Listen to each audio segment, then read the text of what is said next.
दोस्तों स्वागत है आप सभी का आपके अपने यूट्यूब चैनल बीएस सेंटर में। हिस्ट्री का यहाँ पर हम लोग एक इंपॉर्टेंट क्वेश्चन को देखेंगे कि राजपूतों की उत्पत्ति के विभिन्न सिद्धांतों की व्याख्या कीजिए।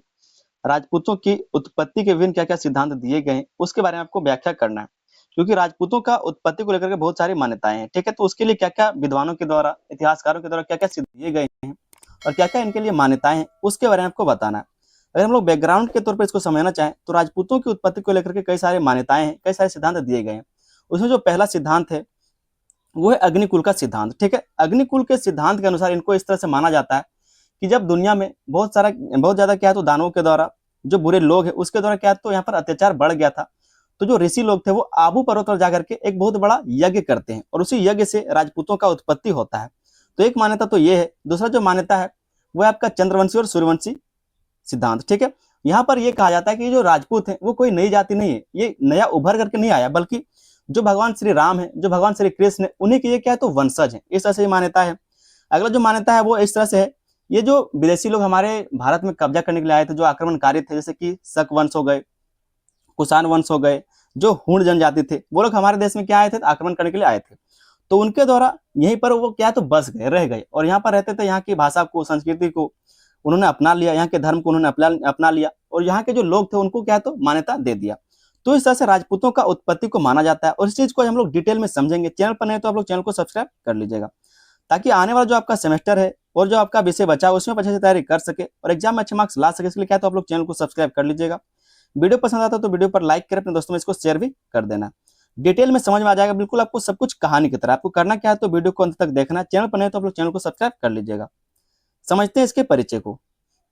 कहा जा रहा है कि भारतीय इतिहास में राजपूतों का स्थान अत्यंत गौरवपूर्ण रहा है। हम लोग यहाँ पर राजपूतों की उत्पत्ति को समझ रहे हैं, ना कि इनकी उपलब्धियों को। ठीक है, हम लोग सिर्फ उत्पत्ति को यहाँ पर देख रहे हैं। कहा जा रहा है कि भारतीय इतिहास में राजपूतों का स्थान अत्यंत गौरवपूर्ण रहा है। मध्यकालीन भारत में उन्होंने न केवल अनेक शक्तिशाली राज्यों की स्थापना की, बल्कि अपनी वीरता, स्वाभिमान और त्याग के कारण इतिहास में अमर हो गए। क्या कहा जा रहा है इनके बारे में कि उन्होंने न केवल अनेक शक्तिशाली राज्यों की स्थापना की, बल्कि उन्होंने अपनी वीरता से, स्वाभिमान से और त्याग के कारण इतिहास में वो लोग क्या तो अमर हो गए। आगे इसमें कहा जा रहा है, परंतु राजपूतों की उत्पत्ति का प्रश्न इतिहासकारों के बीच लंबे समय से विवाद का विषय रहा है। लेकिन इनकी उत्पत्ति के बारे में जो है ये जो विषय है या फिर ये जो प्रश्न है वो इतिहासकारों के बीच में लंबे समय से क्या तो एक विवाद का विषय बना हुआ है कि इनका उत्पत्ति कैसे हुआ है। विभिन्न विद्वानों ने अलग अलग आधारों पर अनेक सिद्धांत प्रस्तुत किए और जितने भी विद्वान हैं उन्होंने अलग अलग किताबों में, अलग अलग लेखों में अपने क्या तो विचार को प्रस्तुत किए हैं। इन सिद्धांतों के माध्यम से हम यह समझने का प्रयास करते हैं कि राजपूतों का वास्तविक उद्भव किन परिस्थितियों में हुआ है। और ये सब जो सिद्धांत दिए गए इन विद्वानों के द्वारा, ठीक है, इन्हीं के माध्यम से हम लोग ये समझने का प्रयास करते हैं कि एक्चुअल में जो वास्तविक में राजपूतों का वास्तविक उद्भव या फिर कह सकते हैं ये जो उत्पन्न हुए किस तरह से हुए हैं, इनका अस्तित्व किस तरह से हुआ है। तो यहाँ पर हम लोग कुछ सिद्धांतों को देखेंगे जो विद्वानों के द्वारा दिए गए हैं। कहा जा रहा है राजपूतों की उत्पत्ति के प्रमुख सिद्धांत जो विद्वानों के द्वारा इनके लिए सिद्धांत दिए गए हैं कि राजपूतों का उत्पन्न किस तरह से हुआ है, राजपूतों का जो उत्पत्ति वो किस तरह से हुआ है, उसके लिए क्या क्या सिद्धांत दिए गए वहां पर हम लोग समझेंगे। पहला जो सिद्धांत है वो है अग्निकुल सिद्धांत। क्या है? अग्निकुल सिद्धांत। ध्यान से समझिएगा, बिल्कुल एक बार में अगर आप इस वीडियो को देख लिए तो दोबारा आपको कहीं देखने का जरूरत नहीं पड़ेगा, ना ही आप भूलेंगे। आसानी से आपको क्या तो सब कुछ समझ में आ जाएगा। कहा जा रहा है ये जो अग्निकुल सिद्धांत है इसके अनुसार कहा जा रहा है कि यह सिद्धांत राजपूतों की उत्पत्ति को देवीय या फिर पौराणिक आधार पर समझाता है। ये जो सिद्धांत है अग्निकुल सिद्धांत, ये राजपूतों की उत्पत्ति को कैसे समझाता है तो देवीय या फिर पौराणिक आधार पर समझाता है।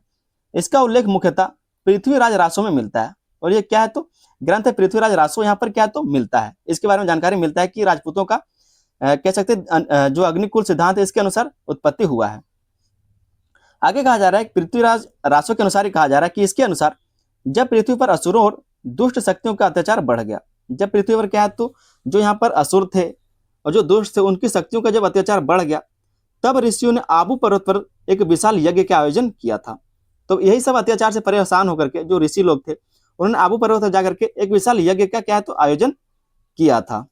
आगे इसमें कहा जा रहा है कि इस यज्ञ की अग्नि से 4 प्रमुख राजवंश उत्पन्न हुए और इसी यज्ञ के अग्नि से क्या है तो 4 प्रमुख राजवंश उत्पन्न हुए थे। पहला थे प्रतिहार, दूसरा परमार और तीसरा चौहान और सोलंकी। इस तरह से 4 जो प्रमुख राजवंश वो उत्पन्न हुए थे इसी यज्ञ से। ठीक है, आगे इसमें कहा जा रहा है कि यह सिद्धांत राजपूतों को देवीय उत्पत्ति और शुद्ध क्षत्रिय सिद्ध करने का प्रयास करता है और ये जो सिद्धांत है अग्निकुल का सिद्धांत, ये राजपूतों को देवीय उत्पत्ति और शुद्ध क्षत्रिय के रूप में क्या है तो इसको सिद्ध करने का प्रयास करता है कि ये जो राजपूत है वो देवीय उत्पत्ति है, ठीक है, और शुद्ध क्षत्रिय है।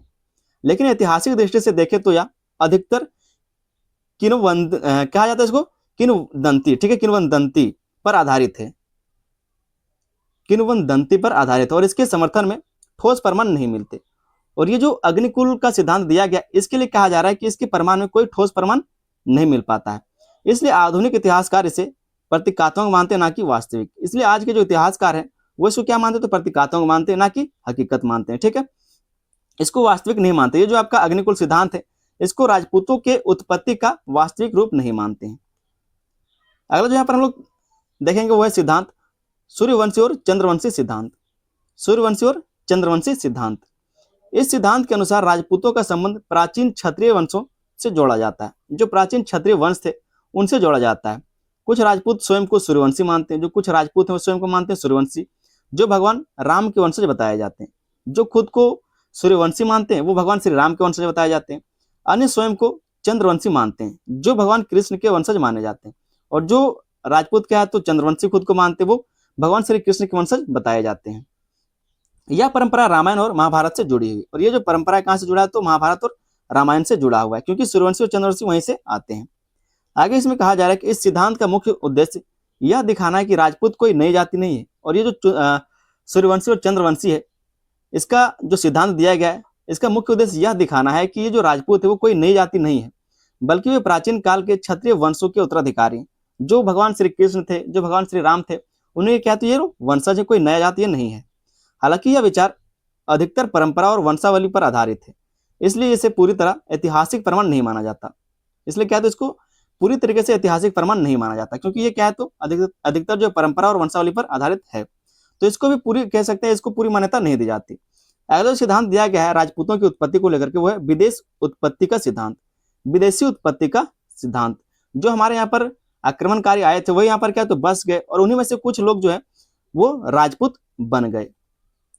इसके बारे में यहाँ का यही बात कहा गया है। कहा जा रहा है कि यह सिद्धांत राजपूतों की उत्पत्ति को विदेशी आक्रमणकारियों से जोड़ता है। ये जो सिद्धांत है विदेशी उत्पत्ति का सिद्धांत, ये जो सिद्धांत है वो राजपूतों की उत्पत्ति को विदेशी आक्रमणकारियों से जोड़ता है। इसके अनुसार शक वंश, कुषाण वंश और जो हूण जनजाति के लोग थे, ये सारी जातियां भारत आई और यहीं पर क्या तो बस गई। भारत यहाँ पर लूटने के लिए आया था, आक्रमण करने के लिए आया था और यहीं पर क्या तो रह गए। धीरे धीरे उन्होंने हिंदू धर्म को अपनाया और भारतीय समाज में घुल मिल गए। क्या होता धीरे धीरे उन्होंने यहाँ पर रहना शुरू किया और धीरे धीरे जो हिंदू धर्म है, जो सनातन धर्म, उसको अपना लिया और भारतीय समाज में क्या तो वो घुल मिल गए। इस सिद्धांत का समर्थन कर्नल जेम्स डॉड और विंसेंट स्मिथ जैसे इतिहासकारों ने किया है, क्योंकि ये जो कर्नल जेम्स टॉड है इसके द्वारा सबसे ज्यादा जो लिखा गया राजपूतों के लिए वो सबसे ज्यादा इसी ने लिखा है। जो कर्नल जेम्स टॉड है सबसे ज्यादा राजपूतों के बारे में इसी ने लिखा है, और ये इस बात का समर्थन भी करता है कि इसका जो उत्पत्ति है राजपूतों का वो विदेशी उत्पत्ति का सिद्धांत से ही हुआ है। मतलब जो यहाँ पर विदेशी आक्रमणकारी आए थे वही लोग आगे चल करके राजपूत बने हैं। इसका जो समर्थन करने वाले लोग है वो है कर्नल जेम्स टॉड और विंसेंट स्मिथ। उनके अनुसार ये विदेशी जातियां बाद में क्षत्रिय वर्ग में शामिल हो गई। ये लोग कहते हैं कि ये जो जातियां हैं विदेशी जातियां बाद में क्या है तो क्षत्रिय वर्ग में शामिल हो गई और समय के साथ राजपूत के रूप में प्रसिद्ध हो गई, और जैसे समय बीतता गया वैसे वैसे क्या तो ये लोग राजपूत के रूप में प्रसिद्ध हो गए। लेकिन इस सिद्धांत की आलोचना यह है कि यह सभी राजपूतों को विदेशी मान लेता है। यहाँ पर जितने भी राजपूत रहने वाले लोग थे भारत में अभी भी जो है उनको क्या है तो ये जो सिद्धांत वो सभी को क्या मान लेता है तो विदेशी मान लेता है, जो पूरी तरह सही नहीं माना जा सकता, जो क्या है तो पूरी तरह सही नहीं माना जाता। तो ये भी क्या है तो फेल हो गया, ये भी पूरी तरीके से मतलब कह सकते काम का नहीं माना गया। चौथा जो यहाँ पर सिद्धांत दिया गया वो है गुर्जर सिद्धांत। गुर्जर सिद्धांत मतलब जो गुर्जर वंश के लोग थे, जो इस जात के लोग थे, वही आगे चलकर क्या है तो राजपूत बने हैं। इसमें कहा जा रहा है कि इस सिद्धांत के अनुसार राजपूतों की उत्पत्ति गुर्जर जाति से मानी जाती है। जो गुर्जर जाति थी उसी से राजपूतों की उत्पत्ति को माना जाता है, ये कोई अलग जात नहीं है, इस तरह से यहाँ पर माना जाता है। कुछ इतिहासकारों ने गुर्जरों और राजपूतों के बीच सांस्कृतिक और सामाजिक समानताएं बताई हैं कि इनके बीच जो सांस्कृतिक और सामाजिक समानताएं वो मिलती है, मतलब जो बातचीत है या फिर जो मान्यताएं वो मिलती जुलती है, जिसके कारण कहा जा रहा है कि जो गुर्जर जात के लोग हैं वही आगे चलकर क्या तो राजपूत बने हैं। विशेष रूप से गुर्जर प्रतिहार वंश को इसका प्रमुख उदाहरण माना जाता है। जो गुर्जर प्रतिहार वंश है इसको मुख्य रूप से क्या तो राजपूतों के उत्पत्ति का कारण मानते हैं, या फिर कह सकते हैं ये लोग क्या तो राजपूत बने हैं। इस सिद्धांत का महत्व यह है कि यह राजपूतों को एक स्थानीय भारतीय जाति से जोड़ता है, ना कि विदेशी से। ठीक है, ये सिद्धांत का एक महत्व यह बताया जाता है कि ये जो है राजपूतों को एक स्थानीय भारतीय जाति से जोड़ता है, मतलब यहाँ पर जो रहने वाले गुर्जर जाति के लोग थे उससे जोड़ता है, ना कि किसी विदेशी से, जैसे कि हूण हो गए, कुषाण हो गए या फिर शक हो गए, इनसे नहीं जोड़ा जाता। हालांकि यह सिद्धांत भी सभी राजपूतों की उत्पत्ति को पूरी तरह स्पष्ट नहीं कर पाता, और ये जो सिद्धांत दिया गया ये भी सभी जो राजपूत हैं उनकी उत्पत्ति को पूरी तरह से सच नहीं कर पाता या फिर स्पष्ट नहीं कर पाता, तो ये भी फेल हो गया। अगला यहाँ पर सिद्धांत दिया गया वो है ब्राह्मण उत्पत्ति का सिद्धांत। ब्राह्मण उत्पत्ति का सिद्धांत कहा जा रहा है कुछ विद्वानों के अनुसार राजपूतों की उत्पत्ति ब्राह्मणों से हुई है। जो ब्राह्मण थे उन्हीं से क्या तो राजपूतों का उत्पत्ति माना जाता है, तो इसको बोलते हैं ब्राह्मण उत्पत्ति का सिद्धांत। बस आप लोग पॉइंट सारा याद रखिएगा, और जो हम आपको बता रहे हैं बस क्या तो आपको सुनना है, एक भी बात आपको ऐसा नहीं लगेगा कि आप नहीं जानते या फिर आपको समझ में नहीं आया। 100% गारंटी कि आपको समझ में आएगा ही आएगा। कहा जा रहा है कुछ विद्वानों के अनुसार राजपूतों की उत्पत्ति ब्राह्मणों में से हुई है। उनका मानना है कि समय के साथ कुछ ब्राह्मणों ने परिस्थितियों के अनुसार शस्त्र धारण कर लिया और युद्ध कार्य में लग गए। उनका ऐसा मानना है कि कुछ जो ऐसे ब्राह्मण थे जो परिस्थिति जब बीता गया और परिस्थिति ऐसा हो गया तो उन्होंने क्या किया, तो शस्त्र धारण कर लिया, शस्त्र उठा लिया और युद्ध के कार्य में वो लोग लग गए। धीरे धीरे उन्होंने क्षत्रिय धर्म अपना लिया और राजपूत कहलाने लगे। और धीरे धीरे क्या, तो जो साधु लोग थे, जो ब्राह्मण लोग थे, उन्होंने क्या तो जो युद्ध के लिए शस्त्र होते वो उठा लिया और धीरे धीरे क्या तो उसको क्षत्रिय धर्म को उन्होंने क्या तो अपना लिया। जो क्षत्रिय धर्म होता है, मतलब लोगों का जो रक्षा करने का जो धर्म होता है वो अपना लिया, और वो लोग क्या तो आगे चल करके राजपूत कहलाने लगे। यह सिद्धांत यह दर्शाता है कि समाज में वर्ग परिवर्तन, जो वर्ण परिवर्तन है, संभव था। मतलब क्या है कि अगर आप वर्ण का मतलब क्या है, जो हमारा क्लास है, ठीक है, जैसे कि हो गया राजा, क्षत्रिय, जो दास होता है वो, इस तरह से, ठीक है। तो जो वर्ण परिवर्तन है उसको दर्शाता है, लेकिन इसके समर्थन में बहुत अधिक ऐतिहासिक प्रमाण नहीं मिलते, और इसके समर्थन में भी क्या है तो बहुत ज्यादा ऐतिहासिक प्रमाण नहीं मिलते कि ब्राह्मण से राजपूतों का उत्पत्ति हुआ है। ये भी क्या है तो फेल माना जाता है, इसलिए इसे सीमित महत्व का सिद्धांत माना जाता है, इसलिए भी इसको भी क्या तो सीमित ही महत्व दिया जाता है। आगे है मिश्रित उत्पत्ति का सिद्धांत, जो सबसे सटीक माना जाता है। छठा हम लोग देखते हैं मिश्रित उत्पत्ति का सिद्धांत, जो सबसे सटीक अभी तक माना जाता है, ठीक है, सबसे अधिक मान इसी को है। कहा जा रहा है कि आधुनिक इतिहासकारों द्वारा सबसे अधिक स्वीकार किया गया सिद्धांत मिश्रित उत्पत्ति का सिद्धांत है। जो भी आज के इतिहासकार हैं उनके द्वारा सबसे ज्यादा जो मान्यता है वो इसी सिद्धांत को दिया गया, मिश्रित उत्पत्ति का सिद्धांत को। इसके अनुसार राजपूतों की उत्पत्ति किसी एक स्रोत से नहीं हुई। जो राजपूतों का उत्पत्ति है वो किसी एक स्रोत से नहीं हुआ, बल्कि यह एक दीर्घकालीन सामाजिक और ऐतिहासिक प्रक्रिया का परिणाम है। और इस तरह से कहा जाता है कि इनका जो उत्पत्ति है, राजपूतों का उत्पत्ति बहुत लंबे समय के बाद सामाजिक और ऐतिहासिक प्रक्रिया का परिणाम है। कैसे हुआ यहाँ पर समझते हैं। इसमें विभिन्न समूह शामिल थे, इसमें क्या तो बहुत सारे समूह शामिल थे, तब जाकर के राजपूतों का उत्पत्ति हुआ, ऐसा माना जाता है। पहला है प्राचीन क्षत्रिय वंश, जो पहले के क्षत्रिय वंश थे, जिसको आपने पढ़ा ऊपर, ठीक है, जो सूर्यवंशी हो या फिर चंद्रवंशी हो, तो जो पहले के क्षत्रिय वंश थे वो भी यहाँ पर शामिल है। विदेशी जातियां जो है, चाहे वो शक हो, हूण हो या फिर जो कुषाण है, ये सारे भी यहाँ पर रहे थे। तो बहुत सारे इसमें क्या तो मिश्रित उत्पत्ति का सिद्धांत में इसको समझा जाता है। अगला जो है वो है स्थानीय जनजातियां, जो यहाँ की भारत के जो स्थानीय जनजाति थे वो, तो ये सारे मिल करके क्या है तो राजपूत बनते हैं। समय के साथ ये सभी समूह आपस में मिलकर एक नए योद्धा वर्ग के रूप में उभरे, जिन्हें हम राजपूत के नाम से जानते हैं। तो ये जो मिश्रित उत्पत्ति का सिद्धांत है, इसके अनुसार ऐसा कहा जाता है कि यहाँ पर जो पुराने समय से जो क्षत्रिय वर्ग लोग रहे थे वो यहाँ पर हैं, जो विदेशी लोग यहाँ पर आए वो यहाँ पर हैं, और जो स्थानीय जनजाति वो है। तो तीनों मिलकर क्या है तो जब लंबा समय चला तो योद्धा वर्ग में क्या है तो कह सकते हैं कि योद्धा वर्ग के रूप में ये लोग उभरे हैं सब मिलकर के, और ये जो रूप उभरा उसी को राजपूत के नाम से जाना गया। तो सबसे ज्यादा जो तवज्जो या फिर कैसे जो महत्व दिया गया वो इसी सिद्धांत को दिया गया है। यह सिद्धांत सबसे कह सकते हैं अधिक तार्किक, संतुलित और ऐतिहासिक प्रमाणों पर आधारित माना जाता है। और ये जो सिद्धांत है इसी को सबसे ज्यादा क्या तो तार्किक माना जाता है, संतुलित माना जाता है और ऐतिहासिक प्रमाणों पर आधारित माना जाता है। तो इसको सबसे ज्यादा सटीक माना गया है। ये हमने कुछ सिद्धांत को देख लिया कि राजपूतों का उत्पत्ति किन किन सिद्धांतों से हुआ है। एक छोटा सा निष्कर्ष को देख लेंगे। कहा जा रहा है कि राजपूतों की उत्पत्ति के विषय में कोई एक सिद्धांत पूर्णतः प्रमाणित नहीं है। इतना आपने सिद्धांत पढ़ा तो किसी एक को पूर्णतः कह सकते हैं कि जो पूर्णतः मान नहीं सकते, ठीक है, प्रमाणित नहीं मान सकते उसको कि इसी कारण से हुआ है। अग्निकुल और पौराणिक सिद्धांत जहां धार्मिक और परंपरागत आधार प्रस्तुत करते हैं, वहीं विदेशी, गुर्जर और ब्राह्मण सिद्धांत आंशिक सत्य को सामने रखते हैं।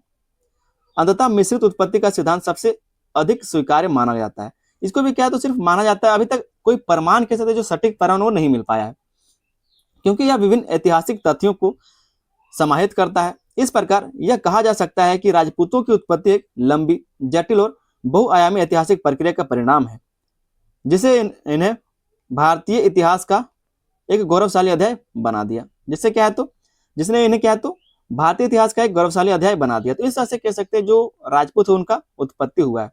हालांकि कोई भी जो उत्पत्ति का सिद्धांत उसको सही नहीं माना जाता पूरी तरीके से, सारे को क्या तो किसी न किसी शक की नजर से देखा जाता है। तो ये सब कुछ क्या थे, सिद्धांत थे। ये क्वेश्चन आपका 15 नंबर के लिए बहुत ज्यादा इंपॉर्टेंट था। ये क्वेश्चन कई बार पूछा जा चुका है। अगर आप प्रीवियस ईयर क्वेश्चन को देखेंगे तो वहां पर ये क्वेश्चन आपको देखने को मिल जाएगा। चैनल पर दोस्तों अगर आप लोग नए हो तो आप लोग चैनल को सब्सक्राइब कर लीजिएगा। वीडियो आपको पसंद आ गया हो तो आप लोग चैनल को सब्सक्राइब करके वीडियो को लाइक कर दीजिएगा। अपने दोस्तों में इसको क्या है तो शेयर कर देना है। मिलते हैं किसी अगले वीडियो में, तब तक के लिए धन्यवाद। जय हिंद।